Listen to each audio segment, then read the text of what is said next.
Bonjour à tous, je me trouve actuellement sur la crête de Thiaumont, l'un des endroits les plus visités du champ de bataille de Verdun. Car en effet, c'est ici qu'on trouve les plus célèbres monuments qui commémorent l'histoire de nos combattants, notamment l'ossuaire de Douaumont, le monument aux combattants israélites, le monument aux combattants musulmans ou encore cette imposante nécropole nationale de Fleury-de-Vendôme avec plus de 16 000 tombes. De nos jours, paradoxalement, la crête de Thiaumont est devenue un endroit empli de vie, avec une belle végétation, des herbes hautes, des arbres majestueux, des chants d'oiseaux, un beau soleil, un paysage des plus calmes. Mais en 1916, il s'agissait d'une terre dévastée, où les soldats français et allemands connurent l'enfer et l'horreur des combats de la bataille de Verdun. Afin de mettre en lumière ce secteur méconnu, auquel nous ne prêtons même plus attention aujourd'hui, je publie mon nouveau livre, Thiaumont, entre enfer et mémoire. Une étude historique de 300 pages pour les 300 jours de la bataille de Verdun.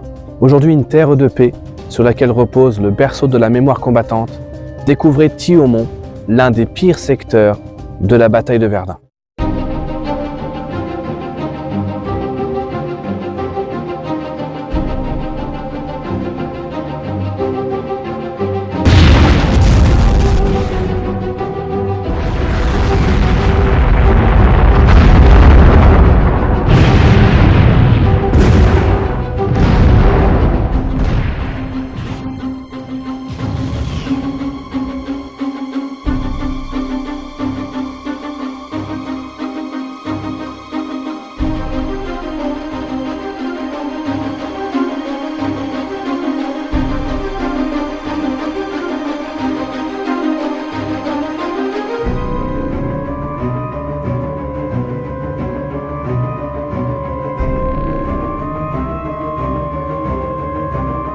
Journée du 5 août 1916. Témoignage de Étienne Rénal, sergent mitrailleur au 81e RI. De nombreux blessés se massent près de la redoute de l'ouvrage de Thiaumont croyant y être plus en sûreté et se font tuer là par les obus. Près d'un blessé qui vient dans notre direction tombe un gros obus.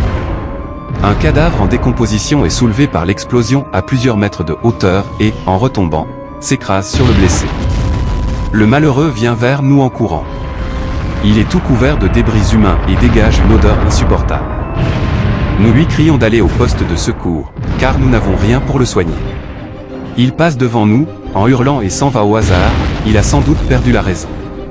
Quelques instants après, un jeune approvisionneur de notre compagnie saisit une hache et s'en va dans la direction des Allemands en criant « Je veux tuer des Boches, il faut que je tue des Boches ». Le malheureux avait lui aussi perdu la raison.